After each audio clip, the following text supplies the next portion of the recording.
안녕하세요. 춘천 한마음교회 김은영입니다. 저는 사람에게 배신을 당하고 견딜 수 없이 깊은 상처를 갖게 되었는데요. 내적 치유 상담과 신경정신과 상담을 통해서도 치유받지 못했던 상처와 아픔을 부활하신 주님과 연합되어 말끔히 치유된 간증을 나누고자 합니다. 어린 시절 저는 지극히 평범한 삶을 살았어요. 23살에 처음 교회를 나가기 시작했는데 아버지의 병환으로 하나님께 간절히 기도를 하게 됐습니다. 그러면서 예수님의 십자가 사랑을 알게 되었는데요. 예수님의 사랑은 제 인생을 완전히 바꾸어 놓았어요. 저 같은 사람을 위해서 전능자가 사람으로 오셔서 내 죄를 위해 죽으신 게 충격 그 자체였습니다. 그 사랑을 알고 나니까 남이 가기 힘든 길이라도 하나님을 기쁘시게 해드릴 수만 있다면 복음 들고 어디든 가겠다는 생각이 들었어요. 그러던 어느 날 우연히 중증 장애인들의 삶을 소개하고 있는 책자를 보게 되었는데요. 사고로 중증 장애인이 되신 후에 자녀들과 연락이 두절되어서 열악한 환경 속에서 어렵게 살아가고 있는 사연이 적혀 있더라고요. 저는 어렸을 때부터 고아원이나 양로원 같은 것을 운영해서 어려운 사람들을 도와주고 싶은 꿈이 항상 있었습니다. 그렇지만 장애인들에 대해서는 전혀 몰랐기 때문에 그 책자에 실린 오갈 데 없는 장애인들의 사연은 제 머릿속에서 떠나지를 않았어요. 열악한 환경 속에서 사는 그들의 삶이 계속 생각이 나서 견딜 수가 없는 거예요. 저는 매월 정기적인 후원금을 보내기 시작했고 그들을 위해서 기도했습니다. 하루는 기도하는데 마음 깊은 곳에서 돈만 보내지 말고 직접 가보라는 생각이 들더라고요. 기도만 하면 그들이 떠올라서 추운 겨울 주일 아침 일찍 찾아가게 되었는데요. 우여곡절 끝에 찾아간 그곳은 비닐하우스로 비바람만 피할 수 있는 곳이었습니다. 설마 이런 곳에 사람이 살까 싶었고 출입구를 찾는데도 한참을 헤맸어요. 비닐하우스 안에는 사람들이 살 수 있도록 꾸며져 있기는 했지만 처음 보는 낯선 환경들이 놀라움 그 자체였습니다. 예배 시간이 되자 중증 장애인분들이 예배를 드리기 위해서 목발과 휠체어에 의지해서 예배당으로 나오셨어요. 전도사님이나 봉사자들에게 엎혀서 예배 드리러 나오시는 분들도 계셨고요.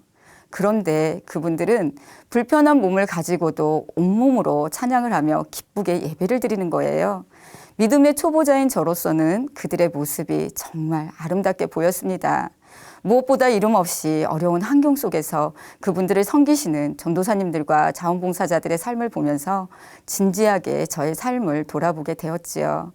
그곳은 턱없이 일손이 부족한데 도움을 받아야 할 장애인들은 많았어요. 그날 이후로 저는 시간만 나면 그곳에 가서 그들과 함께 시간을 보냈습니다. 저는 결국 어느 겨울에 아예 장애인시설 자원봉사자로 들어가 살게 되었어요. 장애인 식구들과 하루하루 살아가는 게 정말 기쁘고 행복하기만 했습니다. 몸은 고단하고 힘들었지만 장애인 가족들은 오히려 저를 많이 챙겨주었어요. 하루는 예배도 잘 드리지 않고 공동체 규칙에도 잘 따르지 않던 내성마비 아저씨가 검은 비닐봉지 하나를 쓱 주고 가시는 거예요. 그 속에는 빨간 내복 한 벌과 화장품이 들어 있었어요. 돈도 없는 분이 이걸 어떻게 사오셨나 걱정이 되어서 돌려드리러 갔는데 꼭 받아달라는 거예요. 자기가 용돈을 모아서 사왔다고 하면서요. 그 마음이 너무 고마워서 지금도 그 내복을 가지고 있습니다. 무엇보다 처음에 힘들었던 것은 장애인들의 대소변을 받아내는 일과 목욕시키는 일이었어요. 저는 굉장히 비위가 약한 편이었거든요. 아기 기저귀도 갈아본 적이 없던 제가 성인들의 대소변을 받아내는 일이 결코 쉬운 일은 아니었습니다. 그런데 언제부터인가 대변을 치우면서도 아무렇지 않게 음식을 먹고 있는 거예요. 하루에도 몇 번씩 기저귀를 갈아줘야 하는 식구들이 많기 때문에 기저귀 갈아주는 일만큼은 전문가 수준이 되었습니다. 그러다가 갑작스러운 죽음을 보게 되었는데요. 50대 중반의 지체장애인 아저씨였어요. 방금 전까지 웃으면서 대화도 하고 그랬던 분이 심상치가 않아서 응급실로 달려갔지만 아저씨는 이미 심장마비로 운명하셨다고 했습니다. 그때의 허탈감은 말로 표현할 수가 없었어요. 저는 태어나서 처음으로 제 품에서 사람이 죽는 걸 봤거든요. 가족들마저 외면한 장례식을 치르면서 저는 사랑에 굶주리고 소외된 이들과 평생을 함께 해야겠다는 마음을 가졌습니다. 그렇게 1년이란 시간이 흘러서 저는 그곳 원장님과 결혼을 하게 되었는데요. 본인도 장애가 심한 몸으로 길거리에 나가 행상을 해서 본인과 같이 어려운 처지에 있는 사람들을 돌보면서 살아온 그분의 삶이 귀하다는 생각이 들었어요. 6개월 정도 교제 후 결혼을 하기로 마음먹었습니다. 그러나 결혼 허락을 받기까지는 결코 순탄치가 않았어요. 남편 될 사람은 이미 한 번 이혼하고 8살 된 딸이 한 명 있었어요. 15년이란 나이 차이에 장애까지 갖고 있었기 때문에 어느 것 하나 좋은 조건이 없었습니다.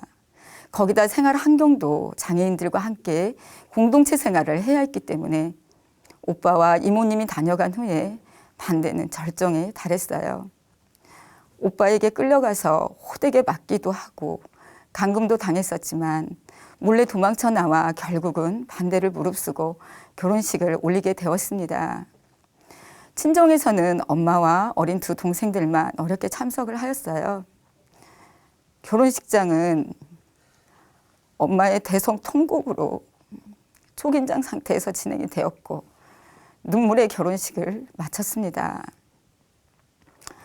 저는 신혼생활이라는 것이 뭔지도 모른 채 매일매일 정신없이 살았어요. 결혼하고 얼마 지나지 않아서 연로하신 시부모님도 모시고 왔고요. 거기다 어려운 가정에서 2명의 아이들을 잠깐만 맡아달라고 하고는 데리러 오지 않아서 저는 얼떨결에 새아이 엄마가 되어버렸어요.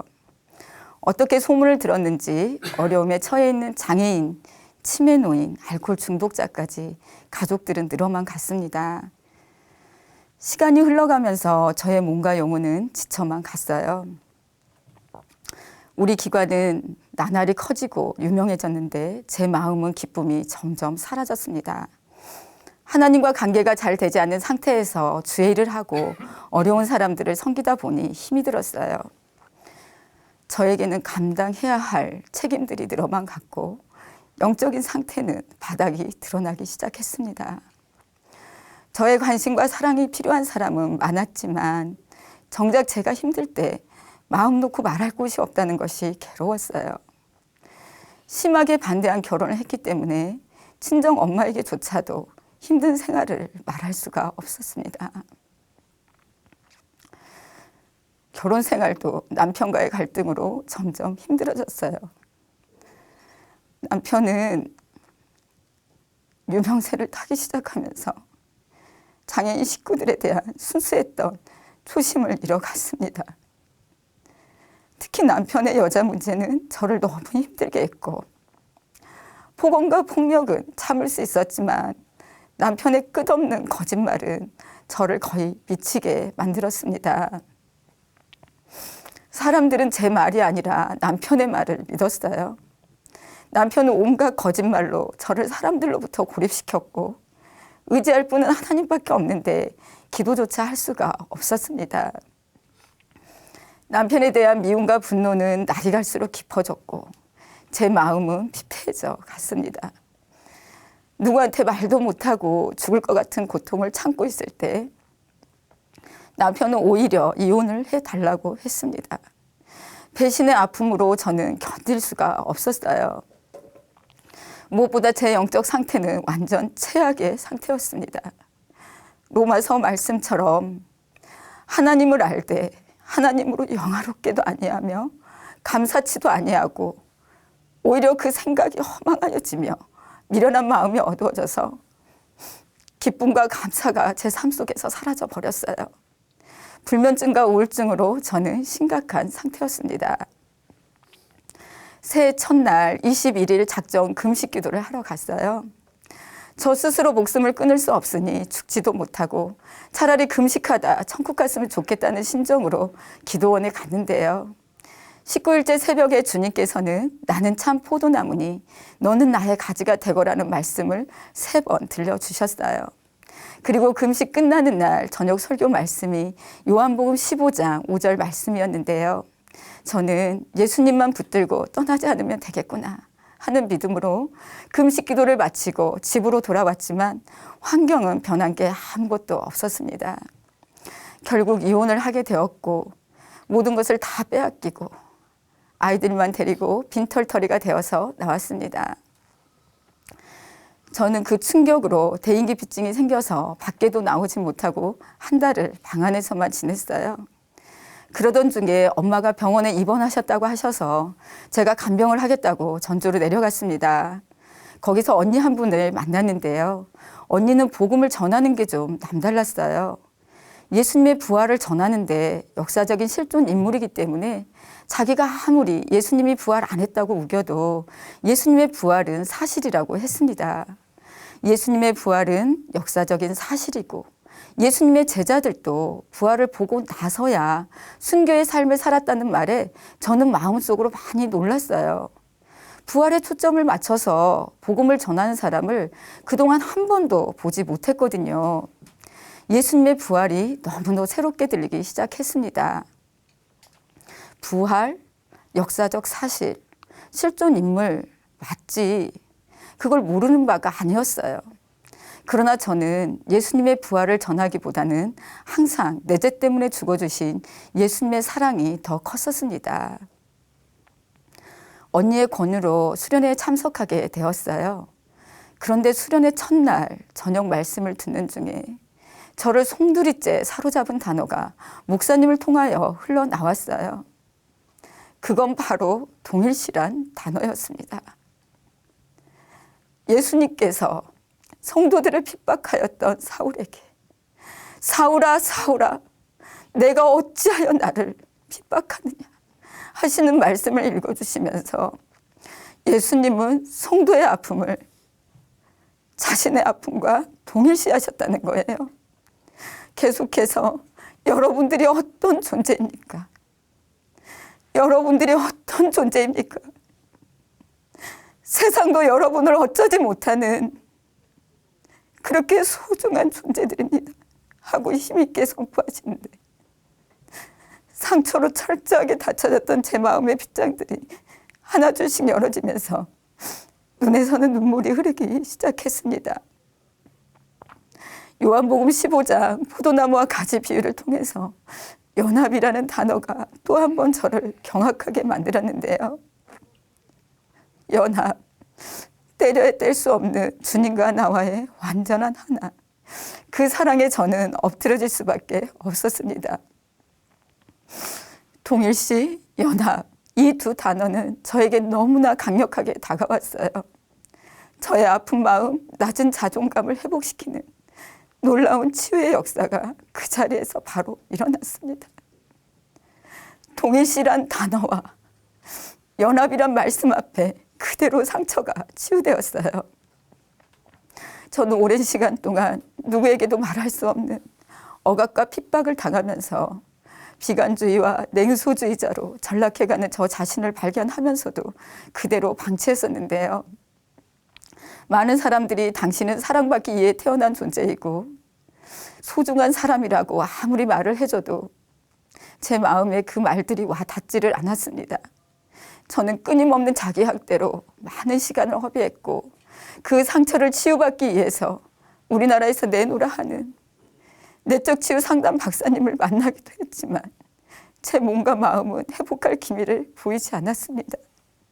그런데 연합의 비밀, 저의 아픔을 동일시하시는 주님을 만나는 그 순간 그토록 처절한 내면의 고통 가운데서 벗어났습니다. 항상 저는 하나님께 묻곤 했어요.